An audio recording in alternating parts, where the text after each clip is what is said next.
നമസ്കാരം. പുതിയൊരു വീഡിയോയിലേക്ക് എല്ലാവർക്കും സ്വാഗതം. ഇന്നലെ കാസർഗോഡ് ജീവനൊടുക്കിയ ഇൻഫ്ലുവൻസറായ ചിന്നു പാപ്പു എന്ന് പറയുന്ന യുവതി, അവരെ പറ്റിയിട്ട് ഒരുപാട് കാര്യങ്ങളാണ് ഇപ്പോഴും വെളിയിൽ വരുന്നത്. കാരണം എന്താണെന്ന് വെച്ച് കഴിഞ്ഞാൽ അവരെ വിവാഹമോചനവും പിന്നെ അതുമാത്രവുമല്ല അവരുടെ കൂടെ ഇപ്പോൾ താമസിക്കുന്ന ഒരുത്തനും അവരെ കൊലപാതകമാണെന്ന് പറയുന്നുണ്ട്. അവന് പലതും അറിയാം, അവനെ ഒന്ന് കുടഞ്ഞു കഴിഞ്ഞാൽ കാര്യങ്ങളെല്ലാം പിടികിട്ടും എന്ന് പറയുന്ന ഒരുപാട് കമൻറ്റുകൾ കണ്ടു. അതുമാത്രവുമല്ല വളരെ എന്താ പറയേണ്ടത്, അവരെ പറ്റി മോശമായ രീതിയിലും എന്താണെന്ന് വെച്ചാൽ അവരൊക്കെ ഇങ്ങനെയാണോ, അവരൊക്കെ ഇവരാണോ ഇൻഫ്ലുവൻസ് ചെയ്യുന്നത് മറ്റുള്ളവരെ എന്നുള്ള രീതിയിലൊക്കെ ഒരുപാട് സംസാരങ്ങളും കാര്യങ്ങളൊക്കെ കണ്ടു. അതിനിടയിൽ തന്നെ എന്ന് പറഞ്ഞാൽ ഏതോ ഒരു ഇതിൽ എന്ന് പറഞ്ഞു കഴിഞ്ഞാൽ എന്തോ ലഹരിപരമായിട്ടുള്ള അന്വേഷണം നടക്കുന്നുണ്ട് എന്നുള്ള കാര്യങ്ങൾ കണ്ടു. അങ്ങനെ പല തരത്തിലെന്ന് പറഞ്ഞ് ഇങ്ങനെയുള്ള വാർത്തകളാണ് നമ്മൾ കേൾക്കുന്നത്. പല ഇൻഫ്ലുവൻസർമാരുടെയും ധാരണ എന്താണെന്ന് വെച്ച് കഴിഞ്ഞാൽ, അതായത് നമ്മൾ ഏതോ ഒരു ലോകത്താണ്. നമ്മൾ സാധാരണ മനുഷ്യരെ പോലെയല്ല ജീവിക്കേണ്ടത്. നമ്മൾ കുറച്ച് എന്താ പറയേണ്ടത്, ഫാഷനും അതുപോലെ തന്നെ നെറ്റിയിൽ കണ്ണട വേണം, പിന്നെ എന്ന് പറഞ്ഞു കഴിഞ്ഞാൽ എന്താ പറയേണ്ടത്, ഒരു കോലം കെട്ടി നടക്കണം. അപ്പോൾ മാത്രമേ നമ്മളൊരു ഇൻഫ്ലുവൻസർ ആവുകയുള്ളൂ അല്ലെങ്കിൽ യൂട്യൂബർ ആവുകയുള്ളൂ എന്നൊക്കെയാണ് ചിലരുടെ വിചാരം എന്ന് പറഞ്ഞു കഴിഞ്ഞാൽ. ഉള്ള കാര്യം പറയുന്നതിന് എന്താണ്, അതിനു വേണ്ടിയിട്ട് അമിതമായിട്ട് കാശ് മുടക്കുന്നവരും ഉണ്ട്. അതിനെപ്പറ്റി തന്നെയാണ് എനിക്ക് പറയാനുള്ളതും. ഏതായാലും ഇപ്പോഴേ നമ്മുടെ ഹെൽനോ സ്പാർട്ട എന്ന് പറയുന്ന ധന്യ അവർ ഒരു വീഡിയോ ആയിട്ട് വന്നിട്ടുണ്ട്. അതിൽ എനിക്ക് ചെറിയൊരു എതിർപ്പും കാര്യങ്ങളൊക്കെ ഉണ്ട്. ഏതായാലും അവർ പറയുന്ന കാര്യങ്ങൾ നമുക്കൊന്ന് കേട്ടിട്ട് വരാം. ഞാൻ ഇന്നലെ വീഡിയോ ചെയ്യാണ്ടിരുന്നത് ഇന്നാണെന്നുണ്ടെങ്കിൽ തീർച്ചയായിട്ടും എന്തെങ്കിലുമൊക്കെ ഒരു വിവരങ്ങൾ കാര്യങ്ങൾ വരും എന്നുള്ള ഉറപ്പുണ്ടായത് കൊണ്ടാണ് ഇന്നേക്ക് ഈ ഒരു വീഡിയോ ഞാൻ മാറ്റി വെച്ചിട്ടുണ്ടായിരുന്നത്. എനിക്ക് പേഴ്സണലി അറിയുന്ന ഒരു കുട്ടിയാണ് ഈ പറയുന്ന ചിന്നു പാപ്പു എന്ന് പറയുന്ന രേഷ്മ. ചിന്നുവിനെയാണെന്നുണ്ടെങ്കിലും ചിന്നു കല്യാണം കഴിച്ച ആളെയാണെന്നുണ്ടെങ്കിലും വെരി വെരി വെരി പേഴ്സണലി എനിക്കറിയാം. എന്താണെന്ന് വെച്ചാൽ നല്ല രീതിയിൽ അറിയുന്ന നല്ല മക്കളാണ്, പിന്നെ അറിയുന്ന ആൾക്കാർ തന്നെയാണ്. ഇന്നലെ ഇങ്ങനെ ഒരു വാർത്ത കേട്ട സമയത്ത് ഞാനടക്കം ഭയങ്കര ഷോക്കായിരുന്നു. കാരണം ഈ ഒരു കുട്ടി, ഈ ചിന്നു എന്ന് പറയുന്ന കുട്ടി ചിന്നുയുടെ ഹസ്ബൻഡാണ്, എക്സ് ഹസ്ബൻഡ് ആണ് എന്നുണ്ടെങ്കിൽ ഒരു എന്താ പറയാ, കുറച്ചൊരു ലിമിറ്റഡ് ആയിട്ടുള്ള ഒരു പയ്യനാണ്. ചിന്നു ആണെന്നുണ്ടെങ്കിൽ ഭയങ്കര ഹൈപ്പർ ആക്റ്റീവ് ആയിട്ടുള്ള, എല്ലാവരുടെ അടുത്ത് ഭയങ്കരമായിട്ട് സംസാരിക്കുന്ന അങ്ങനെ ഒരു ക്യാരക്ടർ ഉള്ള ഒരു ആളാണ്. അപ്പം ഇങ്ങനെയുള്ള കുട്ടികൾ ആത്മഹത്യ ചെയ്യില്ല എന്നൊന്നുമില്ല. ഞാൻ കുറെ പേര് സംസാരിച്ചു, അല്ലെങ്കിൽ കുറെ പേര് പറഞ്ഞു കേട്ടിട്ടുണ്ടായിരുന്നു, പിന്നെ ഇത്രയും ബോൾഡ് ആയിട്ടുള്ള ആൾക്കാർ എങ്ങനെയാണ്, അല്ലെങ്കിൽ ഇത്രയും ചിരിച്ചുകൊണ്ട് സംസാരിക്കുന്ന ആൾക്കാർ എങ്ങനെയാണ് ആത്മഹത്യ ചെയ്യുന്നതെന്നൊക്കെ ഉള്ളത്. അങ്ങനെയൊന്നുമില്ല. ആത്മഹത്യക്ക് ബോൾഡ് ആയിട്ടിരിക്കുന്നവര് അല്ലെങ്കിൽ പിന്നെ സാഡ് അതിൽ ചെറിയൊരു തെറ്റുണ്ട്. കാരണം എന്താ വെച്ചാൽ നമ്മുടെ ജീവിതം എന്ന് പറഞ്ഞത് നമ്മുടെ കയ്യിലാണ്. ആ കയ്യിലുള്ള ജീവിതം പാളിപ്പോകാൻ അധികം സമയമൊന്നും വേണ്ടാന്ന് പറയുന്നുണ്ടെങ്കിലും നമ്മൾ ചില ആൾക്കാർ പറയുന്നത് വളരെ ഇതായിട്ട് കേൾക്കണം. വീട്ടുകാരായാലും ആരായി കഴിഞ്ഞാലും. ഇപ്പം നിങ്ങൾ പറയുന്നുണ്ട് എക്സ് ഹസ്ബൻഡ് നല്ലവനാണ് എന്നൊക്കെ, അവൻ ഒരു നല്ലവനുമല്ല. അതാണ് നിങ്ങൾ മനസ്സിലാക്കേണ്ടത്. അതായത് ഇവർ കല്യാണം കഴിക്കാനേ പാടില്ലായിരുന്നു, ഒരിക്കലും കല്യാണം കഴിക്കാൻ പാടില്ല. ചിലപ്പോൾ ഇതിനെപ്പറ്റി അറിയുന്ന വീട്ടുകാരൊക്കെ പറഞ്ഞിട്ടുണ്ടാവും, മോളെ അബദ്ധത്തിലെടുത്ത് ചാടല്ലേ. അതായത് പലതരത്തിലെന്ന് പറഞ്ഞു കഴിഞ്ഞാൽ ചിലപ്പോൾ അവനൊക്കെ എന്ന് പറഞ്ഞു കഴിഞ്ഞാൽ വേറെ ഏതെങ്കിലും ഇതൊക്കെ എന്നവൻ്റെ അതിനൊക്കെ അടിമയായിരിക്കും ചിലപ്പോൾ. അതൊന്നും ഈ കുട്ടിക്ക് അറിയില്ല. എക്സ് ഹസ്ബൻഡ് നല്ലതാണെങ്കിൽ ഇങ്ങനെ ചെയ്യോ, ഇങ്ങനെ ഡിവോഴ്സ് ആവുമോ, എനിക്കറിയാതുകൊണ്ട് ചോദിക്കുന്നതാണ്. ഒരിക്കലും നല്ലവനല്ല. അവനെ വെള്ളം പൂശാൻ ശ്രമിക്കണ്ട. ഇതിൻ്റെയൊക്കെ പുറകിൽ ചിലപ്പോൾ വേറെ എന്തെങ്കിലും ഉണ്ടാവും. അവിടെ ബാക്കിയും കൂടി കേൾക്കാം. അങ്ങനെയൊന്നുമില്ല. Okay, it depends on the സന്ദർഭം. മനസ്സിലായില്ലേ? അപ്പോ നമുക്ക് എന്തായാലും ഇന്നലെ മരിച്ച ന്യൂസും കാര്യങ്ങളൊക്കെ നിങ്ങൾ കണ്ടിട്ടുണ്ടാവും. അതിന്റെ അപ്ഡേറ്റ്സ് ജസ്റ്റ് വന്നിട്ടുണ്ട്. അതിൽ അപ്ഡേറ്റ്സ് വന്ന ഒരു ന്യൂസ് ഞാൻ ഇവിടെ വെക്കാം, നിങ്ങൾ ജസ്റ്റ് ഒന്ന് ചെക്ക് ചെയ്താൽ മതി. പിന്നെ മെയിൻ ആയിട്ട് ഞാൻ ഈ വീഡിയോയില് ആദ്യം തന്നെ പറഞ്ഞു വിചാരിച്ചൊരു കാര്യം, ഇന്നലെ എനിക്ക് തോന്നുന്നു, ഇന്നലെ ഈ കുട്ടി മരിച്ചൊരു വാർത്ത വരുന്നതിന് തൊട്ട് മുന്നേ വരെ ആളുടെ പ്രൊഫൈലിലുള്ള ഫോളോവേഴ്സ് കൗണ്ട് എന്ന് പറയുന്നത് 205K 205 ആയിരുന്നു ഫോളോവേഴ്സ് കൗണ്ട് ഉണ്ടായിരുന്നത്. അത് ഈ ഒരു ആള് ആത്മഹത്യ ചെയ്തതിനെ തൊട്ട് ഈ ന്യൂസും കാര്യങ്ങളൊക്കെ വന്ന സമയത്ത് 220K 220K ആയി മാറിയിട്ടുണ്ട്. നിങ്ങൾ ജീവിച്ചിരിക്കുമ്പോൾ കൊടുക്കാത്ത ഈ സപ്പോർട്ട് ആ കുട്ടി ഈ ലോകത്തോട് വിട പറഞ്ഞു കഴിഞ്ഞു കൊടുക്കുന്നതിനുള്ള ആ ഒരു ഇത് എനിക്ക് മനസ്സിലാവുന്നില്ല. ഇനി ആരെങ്കിലും ഭാവിയിൽ ആ അക്കൗണ്ട് ഉപയോഗിക്കുകയാണെന്നുണ്ടെങ്കിൽ അവർക്ക് ഉപകാരപ്പെട്ടോട്ടെ എന്ന് വിചാരിച്ചിട്ടാണോ അങ്ങനെ ഒരു പ്രവണത? ആ കുട്ടി ഈ ലോകത്തോട് വിട പറഞ്ഞു കഴിഞ്ഞതാണ്. നിങ്ങൾ ഇനിയിപ്പോ പോയിട്ട് സപ്പോർട്ട് കൊടുത്തിട്ട് എന്ത് കാര്യമാണുള്ളത്? മനസ്സിലാവുന്നേ ഇല്ല എനിക്ക്. പിന്നെ മെയിൻ ആയിട്ട് പറയാനുള്ള വേറൊരു കാര്യം എന്താണെന്ന് വെച്ച് കഴിഞ്ഞാല്, ഞാൻ കുറച്ചു പേരുടെ വീഡിയോ ശ്രദ്ധിച്ചിട്ടുണ്ടായിരുന്നു. ഇപ്പൊ നിങ്ങൾക്ക് അത്രയും അടുത്തറിയാവുന്ന, നിങ്ങൾ അത്രയും സ്നേഹിക്കുന്ന, അല്ലെങ്കിൽ നിങ്ങൾ മനസ്സിലാക്കിയിട്ടുള്ള ഒരാള് നിങ്ങളെ മരിച്ചു പോവുകയാണെന്ന് വിചാരിച്ചു, നിങ്ങൾക്ക് എങ്ങനെയാണ് ബാക്ക്ഗ്രൗണ്ട് മ്യൂസിക്കുകളൊക്കെ ഇട്ട് വീഡിയോ അപ്ലോഡ് ചെയ്യാൻ? എൻ്റെ പൊന്നു സഹോദരി, ഇവിടെ ആരും ആരെയും സ്നേഹിക്കുന്നില്ല. അവരെ സപ്പോർട്ട് ചെയ്തതൊന്നും അല്ല. ചിലപ്പോഴേ അത് എന്താണെന്ന് വെച്ച് കഴിഞ്ഞാൽ ഇവരെ പറ്റിയിട്ട് കൂടുതൽ അറിയാൻ വേണ്ടിയിട്ട് ഓരോരോ ആൾക്കാർ വരും. അപ്പോൾ അവരെന്ത് ചെയ്യും, കൃത്യമായിട്ട് അടുത്ത ന്യൂസ് അറിയാൻ വേണ്ടിയിട്ട് ചില ആൾക്കാർ എന്ത് ചെയ്യും, ഇത് സബ് ചെയ്തങ്ങ് നോക്കും. അത്രയേ ഉള്ളൂ. അല്ലാതെ ഇവിടെ ഏതെങ്കിലും ഇൻഫ്ലുവൻസറെ ഏതെങ്കിലും ഒരുത്ത സ്നേഹിക്കുന്നുണ്ട് നിങ്ങൾക്ക് തോന്നുന്നുണ്ടാ? ഇപ്പൊ ഈ ധന്യ തന്നെ എന്ന് പറഞ്ഞാൽ ഇപ്പൊ ഈ ഹെൽനോ സ്പാർട്ട ഇവരെ സ്നേഹിക്കുന്ന എത്ര പേരുണ്ട്? ഇവരെ ആരെങ്കിലും സ്നേഹിക്കുന്നുണ്ടോ? അതങ്ങനെ സ്നേഹിക്കുന്ന ഒരു ഇതില്ല. അത് തോന്നിക്കഴിഞ്ഞാൽ അത്രയേ ഉള്ളൂ. കുറെ ഹേറ്റേഴ്സ് ഉണ്ടാവും, അതുപോലെ തന്നെ കുറെ പിന്നെ ജെനുവിനായിട്ട് സ്നേഹിക്കുക ഇതെന്തെന്നാ ഇത് അങ്ങനെയൊന്നുമില്ല. അതാണ് മനസ്സിലാക്കേണ്ടത്. സ്വന്തക്കാരോട് വരെയുടെ സ്നേഹമില്ല, പിന്നെയല്ലേ ഇടാ ഇൻഫ്ലുവൻസിനെ സ്നേഹിക്കുന്നത്. വേറെ പണിയില്ലായിരുന്നു. അങ്ങനെ ഒരു സ്നേഹവും ആരും പ്രതീക്ഷിക്കണ്ട. ബാക്കി കൂടി കേട്ടിട്ട് വരാം. RIP ഇട്ട് കഴിഞ്ഞ് പിന്നെ അക്കൗണ്ട് മെൻഷൻ ചെയ്ത് ഹാഷ്ടാഗുകളൊക്കെ ഇടാൻ പറ്റുന്നത് ഞാൻ പലരുടെയും വീഡിയോ ശ്രദ്ധിച്ചൊരു കാര്യമാണ്.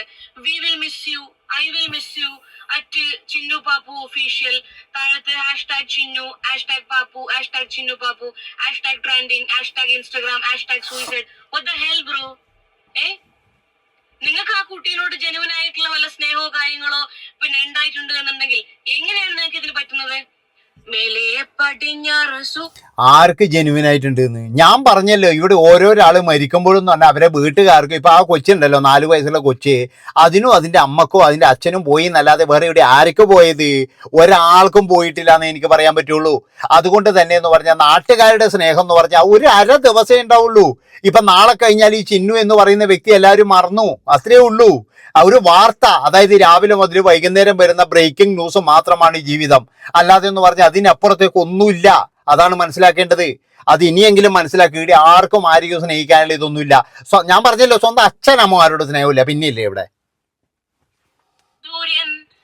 പാട്ട് വെച്ചിട്ട് എനിക്ക് മനസ്സിലാവുന്നേ ഇല്ല. ഞാൻ കുറെ കണ്ടു അങ്ങനെയുള്ള സാധനങ്ങള്.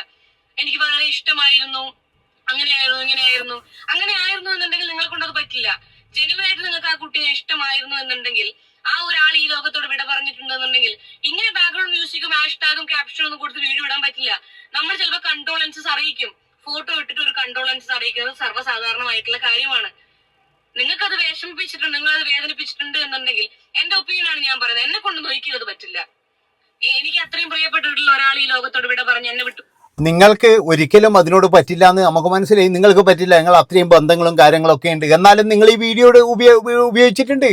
അതായത് അവരുടെ പേരിൽ നിങ്ങൾ വീഡിയോ ഉപയോഗിച്ചിട്ടുണ്ട്, വീഡിയോ ഇടുന്നുണ്ട്. നിങ്ങൾക്കും അതറിയാം. അങ്ങനെയുണ്ടെങ്കിൽ നിങ്ങൾക്ക് മിണ്ടാതിരുന്നാൽ പോരെ? അതായത് നിങ്ങൾ എന്തിനാ ഇത് ലോകത്തോട് വിളിച്ചു പറയുന്നത്? നിങ്ങൾക്ക് കൃത്യമായിട്ട് അറിയാം ഇവിടെ സ്നേഹിക്കാൻ വേണ്ടിയിട്ട് ഒരു മനുഷ്യനും ഇല്ല. അതാണ് നമ്മളുള്ള കാണുമ്പോൾ ചിരിക്കുന്നല്ലാതെ നമ്മുടെ കുഞ്ഞമ്മേൻ്റെ മക്കളൊന്നും അല്ല ആരും. അതുകൊണ്ട് തന്നെ എന്ന് പറഞ്ഞാൽ വലിയ ഒരു വൈകാരികമായ ബന്ധമൊന്നും ആരും തമ്മിൽ ഉണ്ടാവില്ല. അതൊക്കെ വെറും തോന്നിച്ച മാത്രമാണ്. അതാണ് നിങ്ങൾ മനസ്സിലാക്കേണ്ടത്.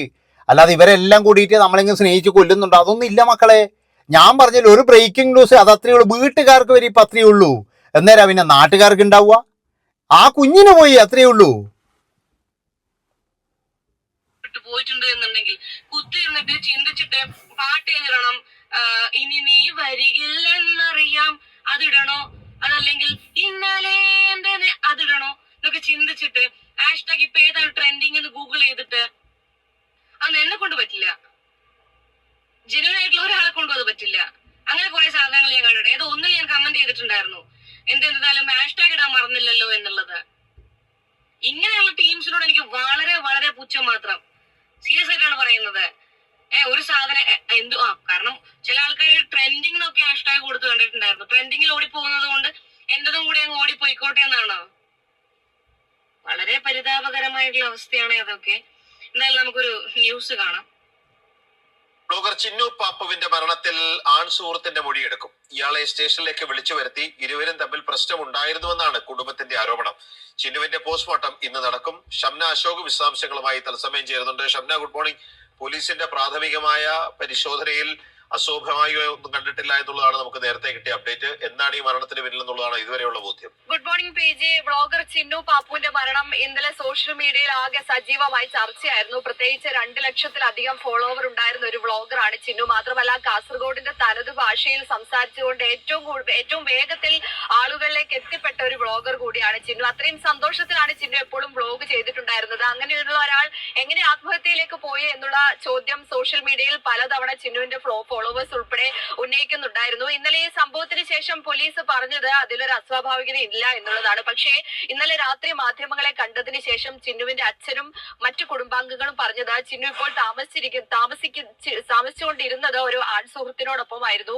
ഇരുവരും തമ്മിൽ പ്രശ്നങ്ങൾ ഉണ്ടായിരുന്നു എന്നുള്ളതാണ്. ഏതായാലും ഇന്നലെ ഇവരുടെ മൊഴി രേഖപ്പെടുത്തിയിട്ടുണ്ട് പ്രാഥമികമായി ഈ കുടുംബത്തിന്റെ. അതിനുശേഷമാണ് ഈ ആൺ സുഹൃത്തിനെ ഇന്നലെ രാത്രി പോലീസ് സ്റ്റേഷനിലേക്ക് വിളിച്ചു വരുത്തിയിട്ടുള്ളത്. ഇപ്പോൾ നിലവിൽ ഈ ആൺ സുഹൃത്ത് പോലീസ് സ്റ്റേഷനിൽ തന്നെ ഉണ്ട് എന്നുള്ളതാണ് CA ഉൾപ്പെടെയുള്ളവർ അറിയിക്കുന്നത്. ആൺ സുഹൃത്തിനെ ഇന്ന് വിശദമായി ചോദ്യം ചെയ്യും. അതിനുശേഷമായിരിക്കും കൂടുതൽ കാര്യങ്ങളിലേക്ക് കടക്കുക. ഇരുവരും തമ്മിൽ പ്രശ്നം ഉണ്ടായിരുന്നു എന്നുള്ളത് കുടുംബം പറയുന്നതാണ്. അത്തരത്തിലുള്ള സൂചന ചിന്നു നൽകിയിട്ടുണ്ട് എന്നുള്ളതാണ് ചിന്നുവിന്റെ അച്ഛൻ പറയുന്നത്. പക്ഷേ അക്കാര്യത്തിൽ പോലീസിന് വിശദമായി തന്നെ ഈ ആൺ സുഹൃത്തിന്റെ കൂടി മൊഴി രേഖപ്പെടുത്തേണ്ടതുണ്ട്. പ്രത്യേകിച്ച് ആത്മഹത്യാ കുറിപ്പൊന്നും ഈ പറയുന്ന മുറിയിൽ നിന്ന് കണ്ടുകിട്ടിയിട്ടില്ല എന്നുള്ളതാണ് പോലീസ് പറയുന്നത്. മാത്രമല്ല പോസ്റ്റ്മോർട്ടം ഇന്ന് നടക്കാൻ പോകുന്നതേ ഉള്ളൂ. അല്പസമയത്തിനകം പോസ്റ്റ്മോർട്ടം നടപടികൾ ആരംഭിക്കും. അതിനുശേഷമായിരിക്കും മരണത്തിൽ എന്തെങ്കിലും അസ്വാഭാവികത ഉണ്ടോ എന്നുള്ള കാര്യത്തിലൊക്കെ വ്യക്തത വരിക. ഏതായാലും ചിന്നുവിന്റെ മരണം സോഷ്യൽ മീഡിയയിൽ ഇപ്പോൾ സജീവ ചർച്ച. ഇൻഫ്ലുവൻസർ രേഷ്മ എന്ന ചിന്നു പാപ്പുവിന്റെ മരണത്തിൽ പോലീസ് അന്വേഷണം ഊർജിതമാക്കി. കാസർഗോഡ് ആദൂർ സ്വദേശിനിയായ രേഷ്മയെ ഇന്നലെയാണ് ആസാദ് നഗറിലെ വാടക ക്വാർട്ടേഴ്സിൽ തൂങ്ങി മരിച്ച നിലയിൽ കണ്ടെത്തിയത്. ഭർത്താവുമായി അകന്നു കഴിഞ്ഞിട്ട് ഇവർ ആൺ സുഹൃത്തിനൊപ്പമായിരുന്നു താമസമെന്നാണ് മനസ്സിലാക്കുന്നത്. ഇവർ തമ്മിൽ പ്രശ്നങ്ങൾ ഉണ്ടായിരുന്നുവെന്നും പോലീസ് പറയുന്ന പശ്ചാത്തലം ഉണ്ട്.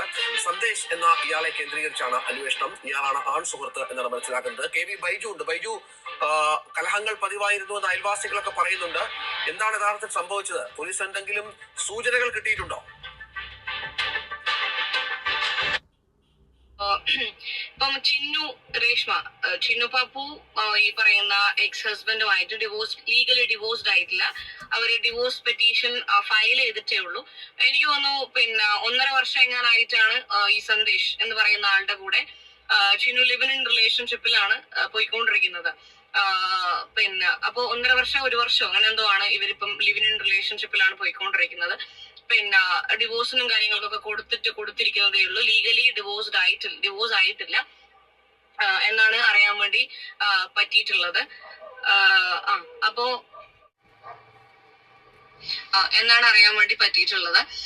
ഇങ്ങനെ നിൽക്കുന്നത് ഇവരിപ്പം എനിക്ക് തോന്നുന്നു എനിക്ക് ഒരുപാട് പേര് മെസ്സേജ് അയച്ചിട്ടുണ്ടായിരുന്നു. ഇതിൽ എത്രത്തോളം സത്യമുണ്ട് എന്നുള്ളത് എനിക്കറിയില്ല. മെസ്സേജസുകൾ അയച്ചതിന്റെ പേരിലും അല്ലെങ്കിൽ എന്നെ ഫോൺ വിളിച്ച് ചില ആൾക്കാർ സംസാരിച്ചിട്ടുണ്ടായിരുന്നു കാര്യങ്ങൾ ഏതാണെന്നൊക്കെയുള്ളത്. ഇവര് കല്യാണം കഴിഞ്ഞിട്ട് ചിന്നു പാപ്പു കല്യാണം കഴിഞ്ഞ് താമസിച്ചിരുന്ന സെയിം വാടക വീട്ടിലാണ് ഈ പറയുന്ന ആൺ സുഹൃത്ത് എന്ന് പറയപ്പെടുന്ന സന്ദേശ് എന്നാണ് തോന്നുന്നു പേര്, സന്ദേശുമായിട്ട് ഇപ്പം താമസിച്ചുകൊണ്ട് വരുന്നത്. അപ്പോ അയൽവാസികളൊക്കെ പറഞ്ഞിട്ടുള്ളത് എന്താന്ന് വെച്ച് കഴിഞ്ഞിട്ടുണ്ടെങ്കിൽ ഈ കുറച്ചൊരു 4-5 ദിവസമായിട്ട് അവിടെ ഭയങ്കരമായിട്ടുള്ള പ്രശ്നങ്ങളും കാര്യങ്ങളും നടക്കുകയാണ്. ഈ സന്ദേശിന്റെ വീട്ടുകാര് വന്ന് സ്ഥിരമായിട്ട് അവിടെ പ്രശ്നമാക്കുന്നുണ്ട്. അല്ലെങ്കിൽ ഇവരുടെ ഈ ഒരു ബന്ധം, സന്ദേശിന്റെയും രേഷ്മയുടെയും ഈ ബന്ധം അവർക്ക് തീരെ താല്പര്യമില്ല. അപ്പൊ ആ ബന്ധത്തിൽ നിന്ന് ഒഴിയാൻ വേണ്ടി വളരെ മോശമായിട്ടുള്ള രീതിയിൽ കമ്പൽ ചെയ്തുകൊണ്ടിരിക്കുകയായിരുന്നു എന്നൊക്കെയാണ് അയൽവാസികളും അല്ലെങ്കിൽ അവിടെ ക്വാർട്ടേഴ്സിൽ താമസിച്ചുകൊണ്ടിരിക്കുന്ന ആൾക്കാരൊക്കെ പറഞ്ഞിട്ടുണ്ടായിരുന്നത്. സ്ഥിരമായിട്ട് ഇവരുടെ ഇടയിൽ പ്രശ്നങ്ങളും കാര്യങ്ങളൊക്കെ നടക്കുന്നുണ്ടായിരുന്നു എന്നും പറയപ്പെടുന്നുണ്ട്. ഇതൊക്കെ ഇപ്പം ഈ പറഞ്ഞ സന്ദേശിനെ വളരെ നല്ല രീതിയിൽ ചോദ്യം ചെയ്ത് കഴിഞ്ഞിട്ടുണ്ടെങ്കിൽ പോലീസ് തന്നെ ഈ വിവരങ്ങളും കാര്യങ്ങളൊക്കെ പുറത്തുവിടാനുള്ള ചാൻസസ് ഉണ്ട്. എന്തു തന്നെ ആയാലും പിന്നെ ചില ആൾക്കാർ പറഞ്ഞത് എന്താന്ന് വെച്ച് കഴിഞ്ഞിട്ടുണ്ടെന്നുണ്ടെങ്കിൽ ഈ സന്ദേശ് ഈ പ്രശ്നങ്ങളും കാര്യങ്ങളും നടക്കുന്ന സമയത്ത് സന്ദേശിനെ ഒന്ന് പേടിപ്പിക്കുക എന്നുള്ള രീതിയിൽ ചെയ്തതാണ്, അത് കയ്യിൽ നിന്നും പോയതാണ് എന്നൊക്കെ പറയുന്ന ആൾക്കാരുണ്ട്. ഈ നേരത്തെ പറഞ്ഞതുപോലെ ഇതൊക്കെ നമുക്ക് ഇതിപ്പോ സന്ദേശിന് അറിയാമെങ്കിൽ സന്ദേശിനും രേഷ്മയ്ക്കും ദൈവത്തിനും മാത്രമേ ഇതിലുള്ള സത്യാവസ്ഥകളും കാര്യങ്ങളും അറിയുള്ളൂ. ഈ പറഞ്ഞതിലൊക്കെ എന്തെങ്കിലും കാര്യമുണ്ട് എന്നുണ്ടെങ്കിൽ സന്ദേശിന്റെ വീട്ടുകാർക്കും അറിയാമായിരിക്കും എന്താണ് അവർ ഇപ്പൊ പറയുന്ന കുട്ടീനെ വിളിച്ചിട്ട് എന്താ പറഞ്ഞെന്നും അല്ലെങ്കിൽ ഈ പറയുന്ന ഇവർ താമസിക്കുന്ന വാടക വീട്ടിൽ പോയിട്ട് സന്ദേശിന്റെ വീട്ടുകാർ പ്രശ്നങ്ങൾ ഉണ്ടാക്കിയിട്ടുണ്ടോ എന്നൊക്കെയുള്ളത് അന്വേഷണങ്ങൾ തെളിയുമായിരിക്കും. അപ്പം ഒന്ന് പേടിപ്പിക്കാൻ വേണ്ടി ചെയ്തതാണ്, അത് കയ്യിൽ നിന്നും പോയതാണ് എന്നൊക്കെ പറയപ്പെടുന്നുണ്ട്. അല്ലെങ്കിൽ ആത്മഹത്യ ചെയ്യണം എന്ന് വിചാരിച്ച് ചെയ്തതല്ല എന്നുള്ളതും അങ്ങനെ ചില ആൾക്കാരുണ്ട്. കാരണം ഈ പറയുന്ന പോലെ നമ്മള് ചിലപ്പം ഓപ്പോസിറ്റ് നിൽക്കുന്ന ആളെ പേടിപ്പിക്കാൻ വേണ്ടി ചെയ്യുന്നതായിരിക്കാം. പല പ്രാവശ്യം നമ്മള് പാർട്ട്ണറിനെ ഭീഷണിപ്പെടുത്തും. എൻ്റെ പൊന്നു സഹോദരി, ഇത് പേടിപ്പിക്കാനൊന്നുള്ളതല്ല. ഇത് കൃത്യമായിട്ടെന്ന് പറയുന്നത് അവൻ ചെയ്ത കാര്യം തന്നെയാണ്. അവനെ കൃത്യമായിട്ട് ചോദ്യം ചെയ്യണം. ഈ സന്ദേശം അവനൊന്നും ഒരിക്കലും എന്ന് പറഞ്ഞു കഴിഞ്ഞാൽ സുഹൃത്ത് എന്നൊന്നും വിളിക്കാൻ പറ്റൂല. മനസ്സിലാക്കണം നിങ്ങൾ. അതുമാത്രമല്ല വിവാഹമോചനം പോലും കഴിയാതെ ഇങ്ങനെയുള്ള ഒരുത്തിനെയും കൂട്ടിയിട്ട് താമസിക്കണമെങ്കിൽ അവരുടെ ആ വിവാഹ ജീവിതത്തിൽ തന്നെ ഇവനൊരു വില്ലനായിരിക്കും. അതാണ് മനസ്സിലാക്കേണ്ടത്. നിങ്ങൾക്ക് ഇത്രയും വലിയ ബന്ധങ്ങളും കാര്യങ്ങളും അവരുമായിട്ട് ഉണ്ടെങ്കിൽ കുറച്ച് ഉപദേശം അവർക്ക് കൊടുത്താൽ മതിയായിരുന്നു. അല്ലാതെ ഞാൻ പറഞ്ഞില്ലേ, നാട്ടുകാരുടെ സ്നേഹത്തിനെക്കാട്ടിയും കൂടുതൽ എന്ന് പറഞ്ഞാൽ നമ്മൾ ഉപദേശം കൊടുത്തു കഴിഞ്ഞാൽ ചില ആൾക്കാർ നന്നാകും. ഈ ഇൻഫ്ലുവൻസർ എന്ന് പറഞ്ഞു കഴിഞ്ഞാൽ എല്ലാവരുടെയും ധാരണ എന്ന് പറഞ്ഞു കഴിഞ്ഞാൽ വേറെ ഏതോ ലോകത്ത്, ഞാൻ പറഞ്ഞല്ലോ അവർ വേറെ ഏതോ ഒരു ലോകത്ത് ജീവിക്കുന്ന ഒരു അന്യഗ്രഹ ജീവി എന്നാണ്. അങ്ങനെ നടക്കണം. കുറേ ആൾക്കാർ നമ്മളോട് പറയാം, നിങ്ങൾ ഇൻഫ്ലുവൻസറിൽ എന്തുകൊണ്ടാണ് ഇങ്ങനെ സിമ്പിളായിട്ട് നടക്കുന്നത്? നിങ്ങൾക്ക് വല്ല കളർ അടിച്ചിട്ടൊക്കെ നടന്നൂടെ, വെള്ള കളറാക്കിയിട്ടോ ചുവന്ന കളറാക്കിയിട്ടൊക്കെ നടന്നൂടെ എന്ന്. അതാ ചിലരുടെ ധാരണ. അങ്ങനെ ആയാലും ഇൻഫ്ലുവൻസർമാർ ആവുള്ളൂ എന്നാണ് ചിലരുടെയൊക്കെ ധാരണ എന്നാണ് എനിക്ക് തോന്നുന്നത്. ഞാനിപ്പം മരിക്കും അങ്ങനെ ഇങ്ങനെ എന്നൊക്കെ പറഞ്ഞിട്ട് ഭീഷണിപ്പെടുത്തും. ചിലപ്പോൾ ഇടയ്ക്ക് കൈയൊക്കെ മുറിക്കും, അല്ലെങ്കിൽ കുറച്ച് ഉറക്ക ഗുളികയൊക്കെ എടുത്ത് അങ്ങ് കഴിക്കും.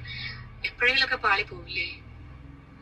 ഇങ്ങനെയൊക്കെ തമാശ കാണിക്കുന്ന ആൾക്കാരോടാണ് നിങ്ങൾ ഒരു നിമിഷത്തെ നിങ്ങളുടെ ദേഷ്യം, അല്ലെങ്കിൽ ഒരു നിമിഷത്തെ നിങ്ങളുടെ ഒരു ആശ്വാസത്തിന് അവർ തിരിച്ചു വരാൻ വേണ്ടി നിങ്ങൾ ഈ കാണിക്കുന്ന ഈ കാര്യങ്ങൾ ദയവേത് അങ്ങനെ പിന്നെന്താ പറയേണ്ടത്? ഒരാളങ്ങനെ ചെയ്യുമെന്ന് എനിക്ക് തോന്നുന്നില്ല. ഇവിടെ കൃത്യമായിട്ട് എന്ന് പറയുന്നത് അവന് കൃത്യമായിട്ട് അറിയാം.